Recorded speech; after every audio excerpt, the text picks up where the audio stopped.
कई सालों पहले तीन दोस्त हुआ करते थे। दीपक, राजू और श्याम। ये तीनों के नाम थे। दीपक और राजू अच्छे खासे धनवान परिवार से ताल्लुक रखते थे। श्याम बेहद गरीब और साधारण परिवार का था। पैसों के मामले में इतनी असमानताएं होने के बावजूद तीनों की दोस्ती ऐसी थी कि वह एक दूसरे के लिए कुछ भी करने के लिए तैयार हो जाते थे। दोनों धनवान दोस्तों ने अपने गरीब दोस्त की परिस्थिति बदलने के लिए उसकी कई बार मदद की थी, लेकिन उसकी परिस्थिति में कोई भी बदलाव नहीं होता था। वह कहते हैं ना, समय से पहले और नसीब से ज्यादा किसी को कुछ नहीं मिलता। बस ऐसा ही कुछ श्याम के साथ होता था। तीनों ही दोस्त जवान हो गए। दोनों धनवान दोस्त अपना अपना व्यापार अच्छे से करने लगे और पहले से भी ज्यादा धनवान बनते चले गए। श्याम की हालत बद से बदतर होती गई। अपने दोस्त की बिगड़ती हुई हालात देखकर दीपक और राजू ने उसके लिए कुछ करने का फैसला किया। दोनों ने 100 सोने के सिक्के एक थैली में रखे और श्याम को देते हुए कहा, तुम इनसे कोई व्यापार शुरू करो और पैसे कमाओ और अपनी गरीबी दूर करो। श्याम ने उन 200 सिक्कों में से 5 सिक्के घर खर्च के लिए निकाले और बाकी के 195 सिक्के अपनी पगड़ी में बांधकर शहर की तरफ जाने लगा, ताकि वहां जाकर व्यापार के लिए कुछ जरूरी चीजें ला सके। वो गांव से कुछ दूर पहुंचा ही था कि आसमान से एक चील उड़ती हुई आई और उसकी पगड़ी उड़ाकर ले गई। श्याम ने उसका काफी पीछा किया, लेकिन चील इतनी ऊंची और तेज उड़ी कि उसको आखिरकार हार मानकर अपने घर लौटना पड़ा। कुछ दिन बीतने के बाद जब दीपक और राजू श्याम की हालत का जायजा लेने के लिए उसके घर गए, तो उन्होंने श्याम की हालत में रत्ती भर का भी फर्क नजर नहीं आया। पूछने पर श्याम ने सारी हकीकत दोनों को बता दी। राजू को उसकी बातों पर भरोसा नहीं हुआ, लेकिन दीपक ने उसका विश्वास कर लिया। दीपक ने फिर से उसे 200 सोने के सिक्के दिए और बोला, फिर से कोशिश करो। दीपक और राजू के जाने के बाद श्याम ने सोचा कि अभी काफी रात हो गई है, इसलिए सिक्कों को कहीं छुपा देता हूँ ताकि कोई चोर उन्हें चुरा न सके। कल शहर जाकर कोई धंधा शुरू करूंगा। उसने उन सिक्कों को अपने घर में रखी भूसे की एक टोकरी में छुपा दिया। श्याम सुबह नींद से जागा और सीधा उस भूसे की टोकरी की तरफ गया जहां उसने सिक्के छुपाए थे। उसने घर में काफी ढूंढा, लेकिन उसे वह भूसे की टोकरी कहीं नहीं दिखाई दी। उसने अपनी माँ से पूछा तो माँ ने बताया कि उसे सब्जी खरीदनी थी और घर में पैसे नहीं थे, इसलिए उसने उस भूसे की टोकरी के बदले सब्जी खरीद ली। श्याम आखिर करता भी क्या, वह अपनी किस्मत को कोसता रह गया। फिर से कुछ दिनों बाद दीपक और राजू श्याम से मिलने आए। तब भी उन्हें उसकी परिस्थिति बदली हुई नजर नहीं आई, बल्कि इस बार तो उसकी हालत और ज्यादा खराब हो गई थी। उसके कपड़े फट चुके थे और घर में कपड़े सीने के लिए सुई तक नहीं थी। दीपक और राजू के पूछने से पहले ही श्याम ने अपने साथ घटित हुई घटना के बारे में सब कुछ सच सच दोनों को बता दिया। वह बोला कि तुम लोग मेरी मदद करना छोड़ दो।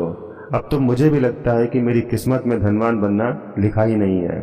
मेरी वजह से तुम्हारा भी काफी नुकसान होता रहता है।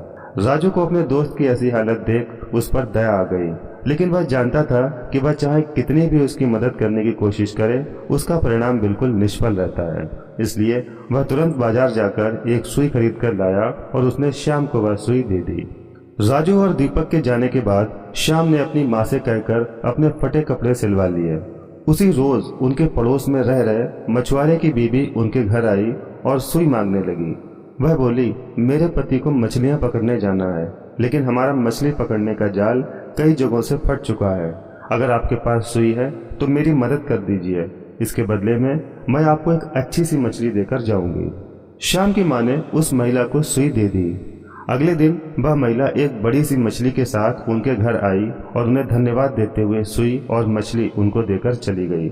श्याम की माँ ने जब मछली को पकाने के लिए काटना शुरू किया तो उसके पेट से चमकीला पत्थर निकला। श्याम को पत्थर कीमती जान पड़ा, इसलिए वह जौहरी के पास जाकर उसकी जांच कराई तो वो बेहद कीमती हीरा था। उसको बेचकर श्याम को 20,000 सोने की मोहरें मिल गईं। इतने सारे पैसे उसकी गरीबी दूर करने के लिए काफी थे। उन पैसों से उसने अपने लिए एक अच्छा घर खरीदा और काफी सारी खेती करने लायक जमीन और एक बगीचा दी। साथ में कई सारे गाय भैंस खरीदी ताकि दूध का व्यापार शुरू कर सके।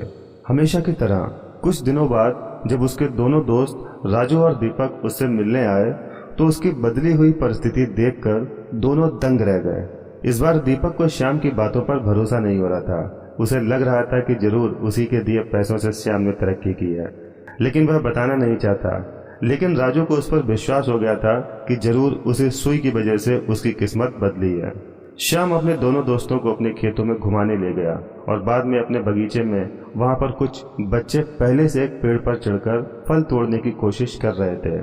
बच्चों ने गलती से वहां पर एक पक्षी का घोंसला गिरा दिया जिसमें एक पगड़ी के अंदर 195 सोने के सिक्के वाली वह पोटली थी जिसे कभी एक चील श्याम के सिर से उड़ा कर ले गई थी। उसे लेकर जब तीनों दोस्त घर को लौटे तब श्याम की माँ गाय भैंसों को भूसा खिला रही थी और उसी दौरान भूसे की एक टोकरी से वह 200 सोने के सिक्के भी निकले जो श्याम ने कभी अपने पुराने घर में भूसे की टोकरी में छुपाए थे।